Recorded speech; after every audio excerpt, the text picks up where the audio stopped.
তবে H pylori যেটা Helicobacter pylori যদি হয় তাহলে আমরা সেটা ট্রিটমেন্ট ভিন্ন। সেখানে আমরা ট্রিপলিজম বলি, সেখানে আমরা একটা প্রোটন পাম্প ইনহিবিটর দিয়ে থাকি, সাথে আমরা মেট্রোনিডাজোল দিয়ে থাকি, আর আমরা অ্যান্টিবায়োটিক দিয়ে থাকি। তো আমরা সাধারণত যেমন ক্লেরিটোমাইসিন একটা অ্যান্টিবায়োটিক, সেটাকে দেওয়া হয়। প্রোটন পাম্প ইনহিবিটর যেমন অমিপ্রাজল বা এসমিপ্রাজল, এরকম আমরা ড্রাগটাকে দেই। আর মেট্রোনিডাজোল, এটা এই তিনটা ওষুধ আপনারা হয়তো বলবেন যে এই তিনটা ওষুধ কেন, এটা একটা অলরেডি কম্বাইন্ড প্রিপারেশন আছে, তো এটা কেন আমরা দেই?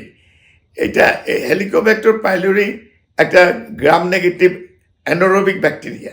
তো এই যে গ্রাম নেগেটিভ ব্যাকটেরিয়া অ্যানারোবিক, এই জন্য আমরা অ্যানারোবিক ব্যাকটেরিয়ার জন্য আমরা মেট্রোনিডাজোলটাকে ইউজ করি। গ্রাম নেগেটিভকে কাজ করে হলো ক্লেরিটোমাইসিন, সেখানে আমরা সেই ড্রাগটা ইউজ করি। আর আমরা প্রোটন পাম্প ইনহিবিটর দেই যাতে অ্যাসিডটা সাপ্রেশন হয়ে আসে। অনেকে হয়তো মনে করে যে অ্যাসিড হেলিকোব্যাক্টার পাইলোরির জন্য আমরা যে পিপিআই যে অমিপ্রাজল বা ল্যান্সাপ্রাজল জাতীয় ওষুধটা, সেটা বোধহয় আলসার হিল করে না। এটা অ্যাসিডটাকে কমায় আনার জন্য অ্যালকালাইন মিডিয়া তৈরি হয়। অ্যালকালাইন মিডিয়াতে ওই গ্রাম নেগেটিভ ব্যাকটেরিয়াটা মারা যায়। সেজন্য আমরা এটা আমরা 1 week to 2 weeks দিয়ে থাকি। এরপরে ফলোড বাই অমিপ্রাজল 1 মাস দেই। এটা হলো এইচ পাইলোরির জন্য একটা চিকিৎসা।